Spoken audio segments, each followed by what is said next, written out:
മലയാളത്തിന്റെ പുരുഷ സൗകുമാര്യത്തിന് ഇന്ന് 74ന്റെ നിറവാണ്. അഭ്രപാളികളിൽ 24കാരന്റെ ചെറുയുറുക്കോടെ താരം മടങ്ങി വരികയാണ്. പിറന്നാൾ ആശംസകൾ Mammukka. Happy birthday Mammukka. Happy birthday Mammukka. മമ്മൂക്കാന്റെ വലിയ ഫാനാണ്. മമ്മൂക്കാനെ എനിക്ക് ഇഷ്ടമാണ്. ഞാൻ മമ്മൂക്കയുടെ വലിയൊരു ഫാനാണ്. ഞാൻ മമ്മൂക്കയുടെ എല്ലാ ഫിലിമും കാണാറുണ്ട്. ഇന്നും കൂടി കണ്ടിട്ടുള്ളൂ. അപ്പോൾ ഹാപ്പി ബർത്ത്ഡേ മമ്മൂക്ക. സുഖമായി വന്നതെന്ന് അറിഞ്ഞതിൽ സന്തോഷം. മനസ്സുകൊണ്ട് പ്രാർത്ഥിച്ചിട്ടുണ്ട്. Happy birthday Mammukka. ദീർഘായുസവും ആരോഗ്യവും പരിപൂർണ്ണ ആരോഗ്യവും കൊടുക്കട്ടെ. ഇനിയും ഉയരങ്ങളിൽ നിന്ന് ഉയരങ്ങളിലേക്ക് എത്തട്ടെ. മമ്മൂക്ക ഇഷ്ടമില്ലാത്ത ആരാളുള്ളത്? Happy birthday dear Mammukka.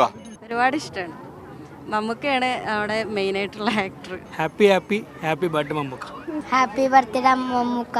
ഇനിയും അടിപൊളി സിനിമകൾ ചെയ്യാൻ പറ്റട്ടെ. നല്ല ആയുസ് ആരോഗ്യത്തോടെ ഇനിയും ജീവിക്കട്ടെ. മമ്മൂക്ക ഈ ഹാപ്പി ബർത്ത്ഡേ പറയാൻ ഞങ്ങൾക്ക് സന്തോഷമുണ്ട്. Happy birthday Mammookka. ഒരുപാട് വർഷം ഇതിലും ഉഷാറായിട്ട് അങ്ങനെ നിൽക്കട്ടെ. നമുക്ക് മമ്മൂക്ക നഷ്ടപ്പെടുന്നത് സഹിക്കാൻ പറ്റില്ല. നമുക്ക് ഏറ്റവും ഇഷ്ടപ്പെട്ട ഒരു നടൻ മമ്മൂട്ടി മോഹൻലാൽ എന്ന് പറഞ്ഞാൽ എല്ലാ കാലവും സിനിമാ രംഗത്ത് നിലനിൽക്കുന്ന ആളുകൾ. നമുക്ക് ഏറ്റവും സന്തോഷമാണ് അവരുടെ സിനിമകൾ. Happy birthday Mammookka. ഏറ്റവും ഇഷ്ടമുള്ള അമരം വാത്സല്യം ഇഷ്ടമാണ്, ഒത്തിരി ഇഷ്ടമാണ്. കേരളത്തിൽ നിന്നൊരു അഭിമാനം ഇതാണ് പ്രിയപ്പെട്ട മമ്മൂക്ക. മമ്മൂക്കയുടെ പിറന്നാൾ എന്ന് പറയുന്നത് എല്ലാവരുടെയും ഒരു പിറന്നാളായിട്ട് തന്നെ ആഘോഷിക്കേണ്ട ഒരു സംഭവം. ഞാൻ മമ്മൂക്കയുടെ ഒരു ഫാനാണ്. ഞാൻ മമ്മൂക്കയുടെ ഫിലിമൊക്കെ കാണാണ്ട്. Happy birthday Mammukka.